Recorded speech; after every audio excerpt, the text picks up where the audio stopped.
இலக்கிய சீரியலில் அடுத்து என்ன நடக்கலாம்? தமிழகத்தில் புருஷனுக்கு ஒன்றுனா பொண்டாட்டிங்கெல்லாம் பத்திரகாளியாக மாறி எதிரியாக இருக்கவங்கள சூளத்தாலேயே எரித்து கொண்டுவாங்கன்னு சொல்லுவாங்க. அதே மாதிரி தாங்க நம்ம இலக்கியா. கௌதமுக்கு ஒன்றுனா போதும், அப்படியே எரிமலையாக பொங்கிடுவாங்க. ஸோ கௌதமை இந்த மாதிரி ஜெயிலுக்கு கொண்டு போனதுக்கு காரணமே எஸ்எஸ்கே வரப்போகிற டெண்டரில் ஜெயிக்கணும். அதுக்காக தான் கார்த்தியை கடத்தி ஒரு கடத்தல் நாடகம் போட்டு கௌதமை கடத்தல் பழியோட ஒரு குற்றவாளியாக ஜெயிலில் அடைச்சி வச்சுருக்கான் அப்படின்னு இலக்கியாவுக்கு எப்போ தெரிய வந்துச்சோ அப்பயே இலக்கியா முடிவு பண்ணிட்டாங்க. எஸ்எஸ்கே போட்டது நாடகத்தில் எஸ்எஸ்கேவை முட்டாளாக்கி அசிங்கப்படுத்துறது மட்டும் இல்லாமல் அவன் ஆசைப்பட்ட அந்த டெண்டரை அவனுக்கு கிடைக்காம தடுத்து அவன் எப்படி கௌதமை ஒரு குற்றவாளியாக ஜெயிலுக்கு அனுப்புறானோ அவன் பண்ண எல்லா தப்புக்கும் எல்லா பாவத்துக்கும் தண்டனையாக அவனை ஜெயிலு கம்பி என்ன வைக்கணும், அப்போ தான் அவன் அடங்குவான் அப்படின்னு இலக்கியா முடிவு பண்ணிட்டாங்க. ஸோ இலக்கியா எஸ்எஸ்கேவுடைய ஆஃபீஸில் கொண்டு போய் அந்த சிப்பை என்னைக்கு செட் பண்ணாங்களோ அப்போவே எஸ்எஸ்கே என்ன பண்ணுறான், ஏது பண்ணுறான், யார்கிட்ட பேசுகிறான், என்ன திட்டம் போகிறான் அப்படிங்கிறது எல்லாமே இலக்கியாவுக்கு தெரிஞ்சு போயிடுது. ஸோ எஸ்எஸ்கேவுடைய எல்லா மூவியும் இலக்கியா வாட்ச் பண்ணுறாங்க.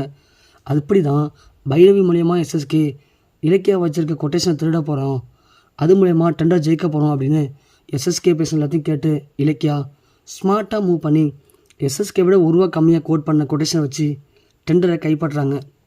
டெண்டர் கிடச்ச உடனே எஸ்எஸ்கே பயங்கர கடுப்பாயிடுறான். எப்படி நான் உன்னால் முடிஞ்சது அப்படின்னு இலக்கியாட்ட சண்டை போடுறான். அதுக்கு இலக்கியா சொல்கிறாங்க, என்றைக்குமே நல்லவங்களை தெய்வம் கைவிடாது, கெட்டவங்களுக்கு தான் நிறைய ஆசை காட்டும், ஆனால் கடைசியில் தள்ளி விட்டுரும், ஆனால் கெட்டவங்களை கைவிட மாட்டாங்க.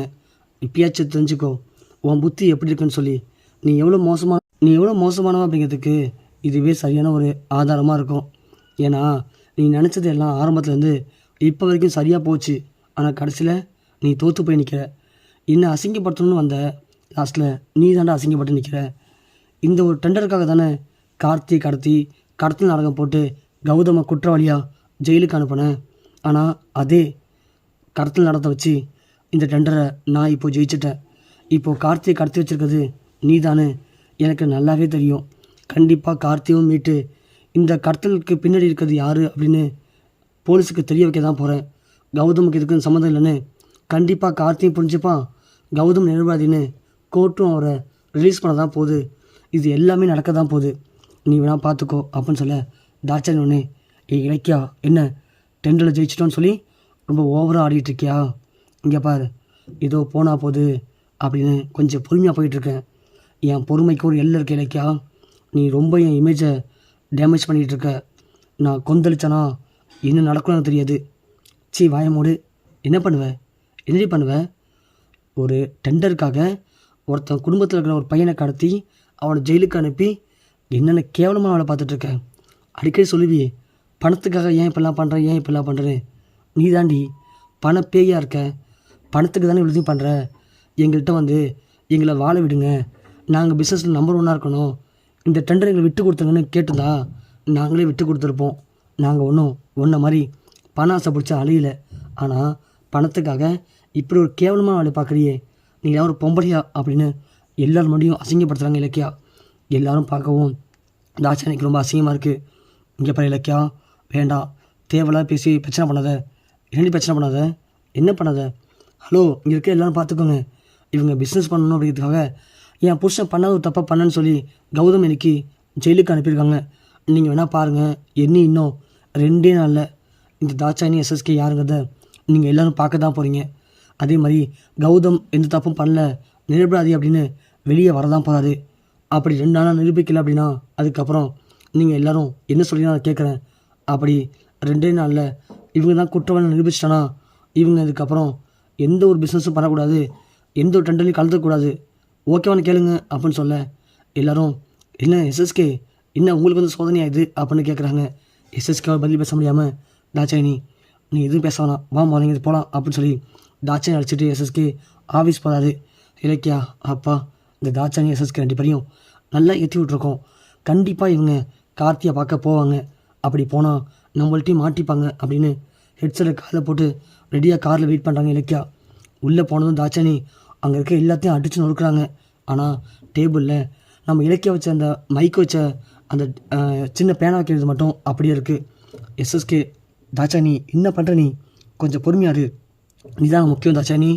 என்னங்க என்ன நிதானம்? எஸ்எஸ்கே, நான் உங்களை நம்பி இருந்தால நீங்கள் என்ன சொன்னீங்க? கண்டிப்பாக அந்த டெண்டரில் நம்ம ஜெயிப்போன்னு சொன்னீங்களா இல்லையா? ஆனால் கடைசியில் அந்த இலக்கியா நினச்ச மாதிரியே டெண்டரில் அவள் ஜெயிச்சுட்டு போயிட்டா. நான் எனக்கு அசிங்கப்பட்டு நிற்கிறேன் எஸ்எஸ்கே. என்னால் அந்த அசிங்கத்தை தாங்க முடியல. என்னால் இதுக்கப்புறம் பொறுமையாக இருக்க முடியாது எஸ்எஸ்கே. கண்டிப்பாக அந்த இலக்கியா கஷ்டப்படணும். என்னை எல்லாரும் முடியும் நிற்க வச்சு எப்படி அசிங்கப்படுத்தினா? அவளை நான் அழுக வைக்கணும், அவளை கலங்க வைக்கணும், கதறணும். அவள் என் காலை பிடிச்சி எங்களை விட்டு தாட்சாயணி, இதுக்கப்புறம் பக்கமே வரமாட்டேன்னு அவன் என் காலை பிடிச்சி கெஞ்சினேன் எஸ்எஸ்கே. அதுக்கு நான் என்ன பண்ணுறது சொல்லுங்கள் எஸ்எஸ்கே அப்படின்னு தாட்சாயணி கேட்க, இல்லை தாட்சாயணி, நீ ஏற்கனவே யோசிச்சது சரிதான். அந்த இலக்கியா நாம் நினைக்கிற மாதிரி சாதனை ஆள் இல்லை அப்படிங்கிறது இப்போ புரிஞ்சு போச்சு. அதனால தான் நம்மளை ஈஸியாக டெண்டரை தோக்கடிச்சிட்டா. ஆனால் ஒன்று தாட்சாயணி, அவள் நம்மளை டெண்டரில் தோக்கடிச்சிருக்கலாம். ஆனால் நாம் இப்போ கௌதமை ஜெயிலுக்கு அனுப்பியிருக்கோம். அதுவும் ஒரு கடத்தல் கேஸில் சொந்த தம்பியவே சொத்துக்காக கௌதம் கடத்திருக்கான் தான் கேஸ் ஃபைலாக இருக்குது. அவன் இப்போ ரிமாண்டில் இருக்கான். இந்த 15 நாளுக்குள்ளே கார்த்தி கிடைக்கலன்னா கண்டிப்பாக கௌதமுக்கு பெரிய ஆபத்து இருக்குது. அவன் குறைஞ்சது 2 வருஷத்துக்காவது ஜெயிலுக்கு போகிற மாதிரி இருக்கும். ஆனால் நீ ஆசைப்பட்ட மாதிரி இலக்கியாவை பழி வாங்கணும் அப்படின்னா கௌதம் நிரந்தரமாக ஜெயிலில் இருக்கணும். தான் புருஷன் நிரந்தரமாக ஜெயிலில் இருக்கான், தன்னால் காப்பாற்ற முடியாமல் போயிடுச்சு அப்படின்னு அவள் கலங்கி நிற்கணும். அதுக்கெலாம் காரணம் நாம் எஸ்எஸ்கே தாட்சாயணியை முறைச்சது தான்.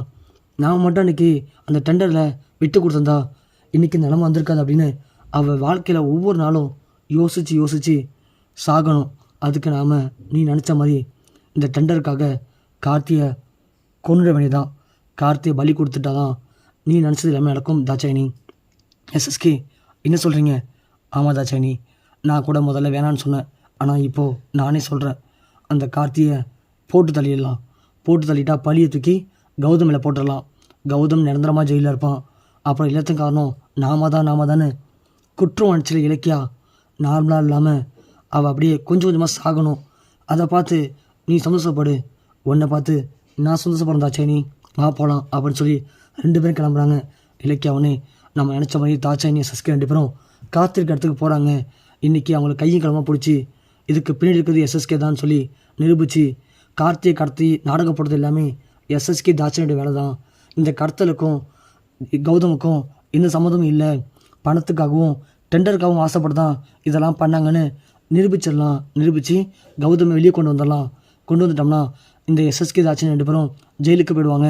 அதுக்கப்புறம் இவங்களால நமக்கு குடும்பத்துக்கும் சரி, கௌதமுக்கும் சரி, கார்த்திக்கும் சரி எந்த ஒரு ஆபத்தும் வராது அப்படின்னு இலக்கியா முடிவு பண்ணி போலீஸ் அழைச்சிட்டு நேராக ஸ்பாட்டுக்கும் போகிறாங்க.